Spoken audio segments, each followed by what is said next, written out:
Hai adik-adik terkasih, selamat berjumpa dalam acara Renungan Kidi. Kali ini bersama saya, Kak Novelia. Renungan kita hari ini, Selasa 6 Mei 2025, berjudul Mau Diutus, yang didasarkan pada kitab Yesaya pasal 6 ayat 1 sampai 10. Sebelum kita merenungkan firman Tuhan, mari kita berdoa. Terima kasih Tuhan Yesus atas kesempatan hari ini.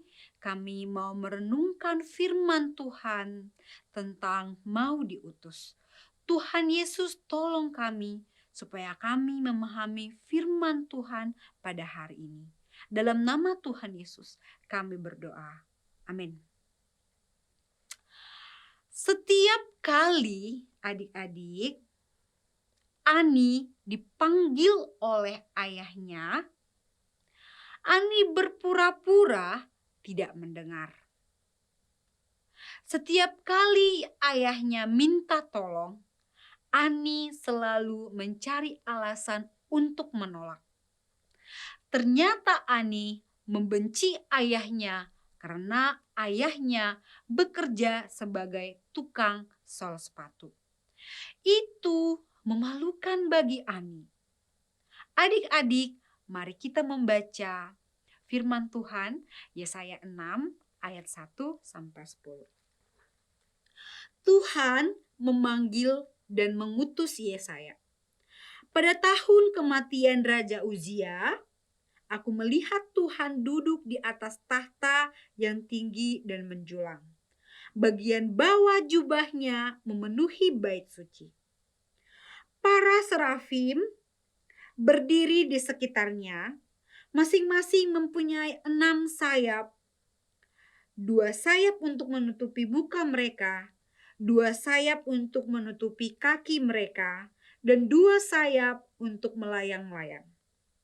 Mereka berseru bersahut-sahutan, Kudus, kudus, kuduslah Tuhan semesta alam. Seluruh bumi penuh kemuliaannya.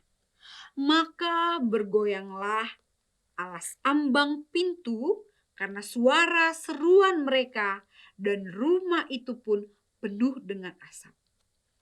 Lalu kataku, celaka aku binasa, sebab aku ini seorang yang najis bibir, dan aku tinggal di tengah-tengah bangsa yang najis bibir. Namun mataku telah melihat Sang Raja, Tuhan semesta alam.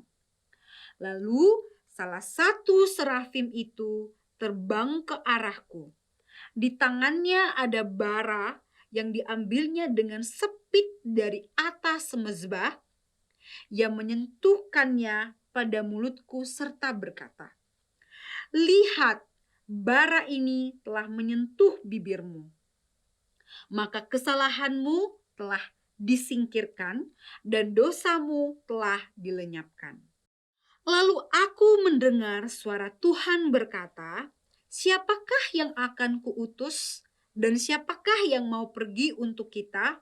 Sahutku, ini aku, utuslah aku. Kemudian firman-Nya, pergilah dan katakanlah kepada bangsa ini, dengarlah sungguh-sungguh, tetapi kamu tidak akan mengerti. Lihatlah sungguh-sungguh, tetapi kamu tidak akan memahami.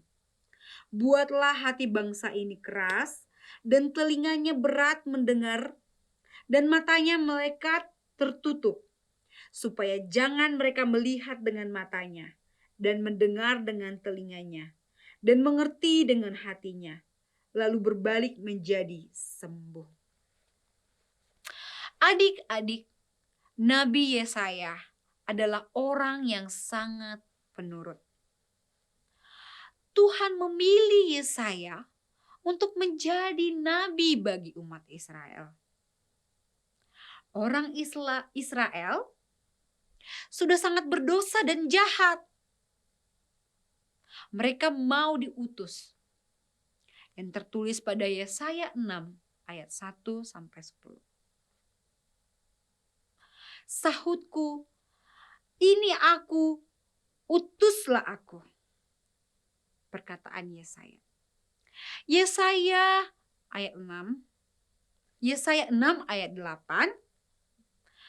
Perlu ditegur dan dibimbing. Tuhan memberi penglihatan pada Yesaya supaya ia yakin dipilih Tuhan. Yesaya melihat kemuliaan Tuhan dan berjumpa dengan malaikatnya.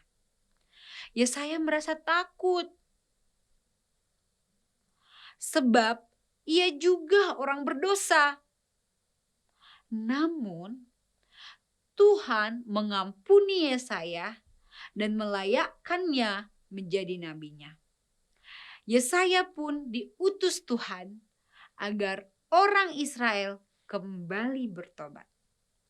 Adik-adik, yuk kita menjadi anak yang penurut. Seperti Nabi Yesaya. Bukan seperti Ani. Tuhan mau kita menjadi anak-anak yang baik dan penuh kasih. Melalui orang tua atau guru, Tuhan mungkin mengutus kita untuk melakukan hal-hal yang berguna. Nah, adik-adik, mari kita siapkan diri kita untuk diutus. Sekian renungan kita, mari kita berdoa. Terima kasih Tuhan yang baik.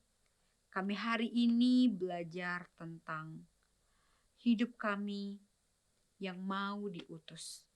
Tuhan tolong kami supaya kami siap diutus Tuhan dan kami menjadi berkat bagi orang lain. Terima kasih Tuhan Yesus. Di dalam nama Tuhan Yesus kami berdoa. Amin. Adik-adik, demikian renungan kita hari ini. Jangan lupa subscribe, like, dan bagikan kepada sahabat-sahabat kita yang lain. Tuhan memberkati.